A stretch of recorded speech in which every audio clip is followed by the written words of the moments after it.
Well. Now I have to work out how much crush we have on the bearing. To measure that, first we need to work out how far from the surface are these fingers to get a straight edge, and we have 95 millimeters, and then to the fingers we have 5 millimeters. So from this surface to the fingers is 90 millimeters, right? So now we have, can you see that? Here we have the bearing surface. It's up against the mating, make sure it's all the way back. Run the straight edge along across the bell housing, and we have, lo and behold, we have 90 millimeters. So in this case, they were basically just touching. The bearing surface is just touching the fingers, right? Just touching. And according to the instructions, we need 14 to 17 millimeters of crush, meaning I have to have 14 to 17 millimeters of pressure on this bearing. So this bearing is always spinning with the motor, right? I find that hard because in the old days they were not allowed to touch, but now it requires 14 to 17 millimeters of crush. So I need to get a spacer that's, say, 14 to 17 millimeters, since it's basically just touching here, right? It's just touching. Maybe it wasn't quite 90, maybe just a little bit of pressure. So we need like a 14 millimeter spacer. Now I don't know if they sell those or I have to have one made. I'll have to email them. So this needs to come out to about here. And I've been doing some measurements of what slave cylinder I will need. I'll probably get a 5/8 master cylinder, and then because this needs to travel, what did they say? About 6.5 millimeters of pressure for this clutch to release, right? As the clutch wears, this comes out. So probably if I get a 14 millimeter spacer, because this will eventually come out as the clutch wears out. So if you get a 17 millimeter, by the time the clutch is worn out, it'll be more than 17. So 14 millimeter is probably spot on if I can get a 14 millimeter spacer, and then I'll be able to make them up. So that really blows me away, that does, is having constant pressure on this bearing.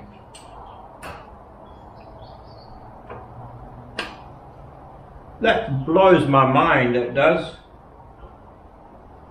to have that pressure on that bearing at all times, at high RPM, low RPM. It just boggles my mind.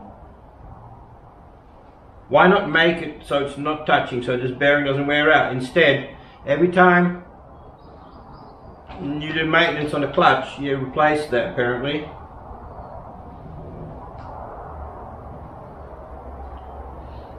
But I guess if you are driving for performance, you want that, don't you? You want that as soon as you touch the clutch, you want it to engage instantly, not like a normal, or like the older cars, where the clutch goes down a bit first, and then you start feeling pressure, which means you're activating the clutch. No, you just want instant clutch release. As you touch the pedal a little bit, boom, disengage, done. You don't want all that play, I guess. And I guess that's what stops this. Wow, but it's spot on the same. If I put that on, it'd just be touching, right? So,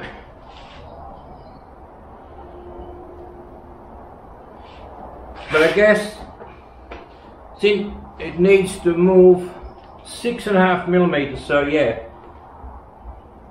so that's how much it travels to disengage the clutch. Not a lot, is it? Very little travel here to disengage it. So if I go back 14, there, yeah, that's what it'll be doing most of the time, this amount of movement with the clutch, from there to there. I never knew that. This is the first time I've ever come across that, to have a bearing that rides all the time. That there needs to be a crush on this bearing, needs to be pressure on it. This thing keeps popping out, that's annoying. Get back in there. Ah, it's popping out because I'm pushing on it. Probably like, poof. Yeah. Interesting, huh?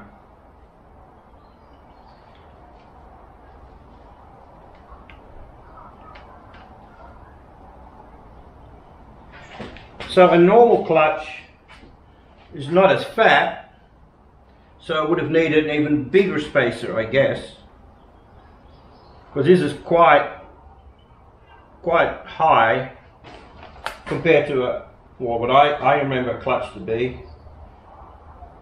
You know, it's at least 20 millimeters or more, or so, maybe 25, or you know, like an inch.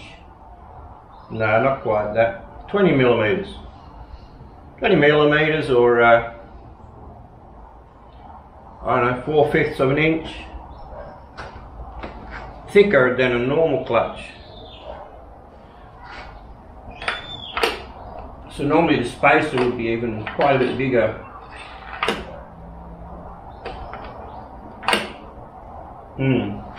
Alright, so now I know. I have to email Mel Woods and tell them I need a 14 millimeter spacer.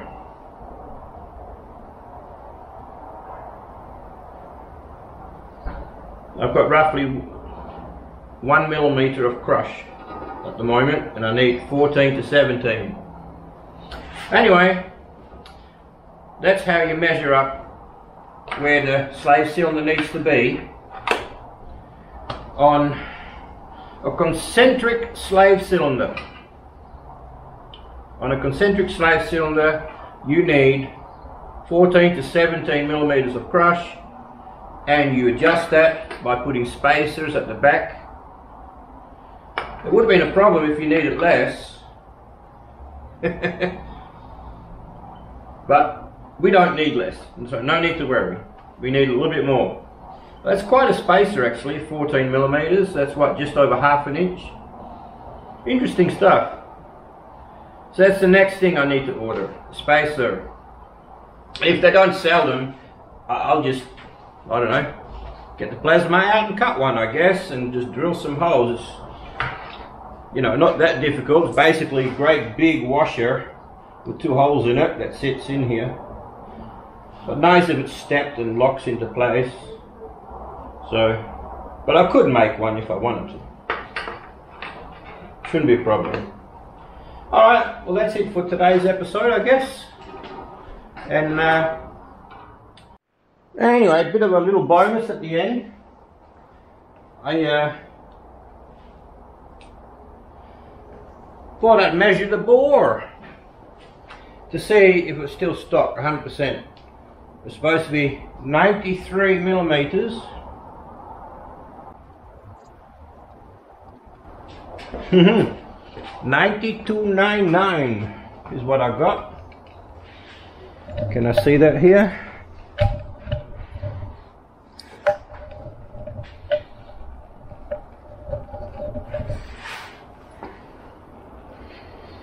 Sorry, it's upside down. What about this side?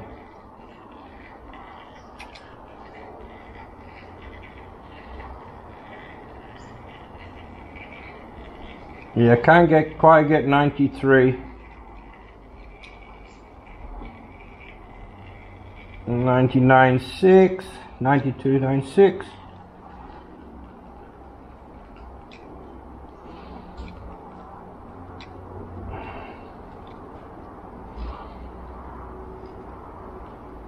.97, 98, yeah, not quite 93. So she's 100%. She's stock. She's a stock as a rock block with no lip. So I'm draining the oil, which is very thick and very black.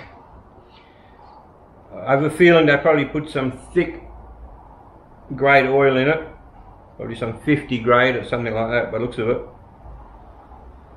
But I cleaned it and I'm going to look for metal for stuff, but there will be some metal in there. But there goes the question, sleeve it or leave it? Sleeve it or leave it? I'll save money not sleeving it, that's for sure. Tristan said, leave it. It's a stock bore with no lip. What would you do? I've had nobody comment yet. I would really like to know. If you had a stock cast iron block and you were going to turbo it, would you sleeve it or leave it?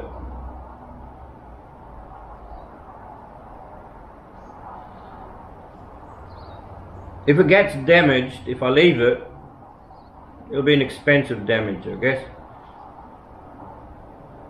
I could possibly going up to 2 atmospheres above zero, which is like 29, 30 pounds. I could go as high as that.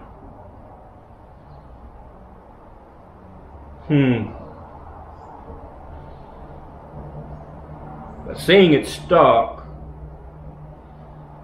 it should be plenty strong enough.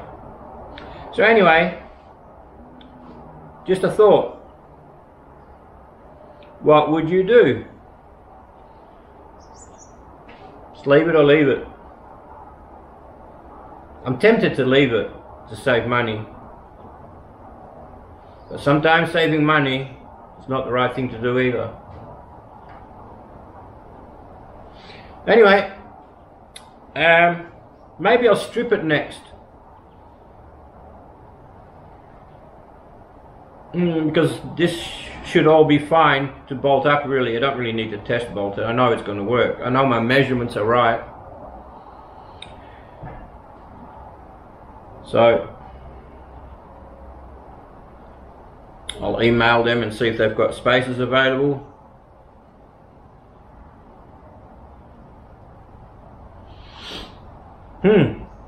Anyway, lots to think about when you do a conversion like this. Whether it's converting it, even just to turbo is a big thought, but turboing it, manualizing it, upgrading the ECU to a standalone. I have lots. Not that I mind, I love it. I love this. Keep my brain busy. But yeah, it's coming together. Oh, one more thing. One more new thing. Da da da. Just wait a second.